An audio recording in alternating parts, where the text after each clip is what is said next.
Hi there, I'm Shane Spiers and welcome to another edition of the Summit Interviews, beaming out to you from the beautiful city of Bath in the UK. My guest today is David Ralph. David, a very warm welcome. Great to have you on our show. Thank you, sir. It's lovely to be here, and I do apologise calling you an Australian straight off. I'm used to it. For those of you that don't know him, David is the UK's #1 podcaster. With his hit show Join Up the Dots, he has been listened to over 5 million times in 187 countries.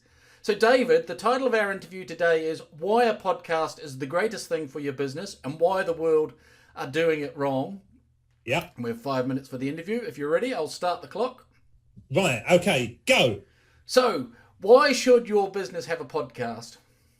A podcast is the greatest connection with listeners across the world. Now, actually, at the moment, the stats of increasing audienceship is just going through the roof. I just saw this morning that Formula One are just launching a podcast. Big global businesses are launching podcasts. And simply, the power of it is I can connect with people and they get a feeling about you. It's not like a blog. It's not like a post. It's they're listening and they're either thinking he's an idiot or I think he's good or he's got the answers to my problems, and you just sort of lure them in. I don't do hardly any selling at all because you don't need to. All I do is I focus in on the podcast. I give as great as information as I possibly can, and people connect. And then once they connect, you just have a chat. It's like selling without selling because you've already warmed them up. They've made that decision whether you're trustworthy or not. Yeah. And where do you get your content? Where's the content come for for the shows? Well, I've released about 1,100 shows now, and it got a bit problematic when I realised that actually I was trying to create the content, and actually I should be creating the content that people want me to create. Right. So quite simply, I have listeners that come through to me and say, David, I have a problem. Well, if they've got a problem, other people have got the problem. Bang, that's a show. I have my guests that come through. They give me ideas. So literally, I've got enough content ideas for about 3 years. And one of the things that I train people in podcast creation is that you spend more time at the beginning sorting out your structure of shows than you do actually recording them. Because most people, they go and press the microphone and they think, well, what should I talk about today? What should I talk? You should have it planned out for years and years and years just by listening to your listeners, basically. Yeah. And when they ask a question, jot it down. Bang, it's a podcast. So I'm looking forward to recording 8,000 shows. I don't think I can run out. Wow. And why do most people fail when they start podcasting? They think it's going to be easy. Yeah. It is easy in concept, really. All you're doing is setting up a microphone, recording that and putting it out to the world. I thought that at the beginning, and I literally thought, pub lunches, this is going to be great. I'll record a couple of shows in the morning, push it out. There's a lot more to it behind the scenes.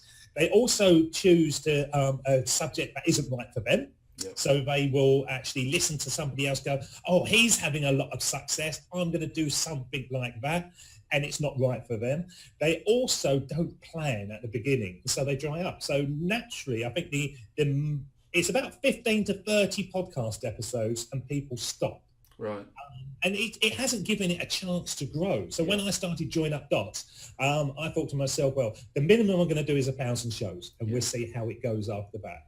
And so I released an hour episode every single day for the first year. Then my listeners said, slow down a bit, we can't keep up with it. Yeah. So I did. But that's the three things. They either choose something that they think they're going to be successful at because somebody else is, they get bored with it, they don't plan, or they think it's easy, which it is very easy. As I always say to people, I can teach you to drive a car in 5 minutes if there's nobody else around. Yeah. As soon as all the idiots driving around and cutting you up and stuff, it's a little bit more difficult. Yeah. And what's the easiest way to achieve podcasting success? Enjoy yourself. I think that's it. I just love doing it. I love getting on the microphone. And so it would be a hobby for me, really. I think I've found something now. It's either this or jigsaw puzzles, because I quite like doing those as well.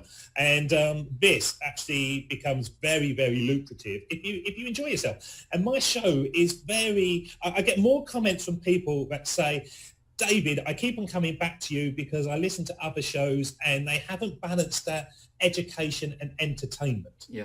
And I think that's what I aim to do. And I aim to do that because I want to have fun myself whilst recording. Yeah. And if people come along to me, which they do, and they say, you're an idiot, I don't know why you're doing it that way, then I really don't care. Yeah. You know, I just care on the people that Yeah. like it.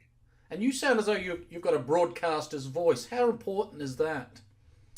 Not at all, really. I was very fortunate. I come from a training background, and so through the years, I've learned to sort of use my voice. Now, actually, on this, it's a lower version of myself.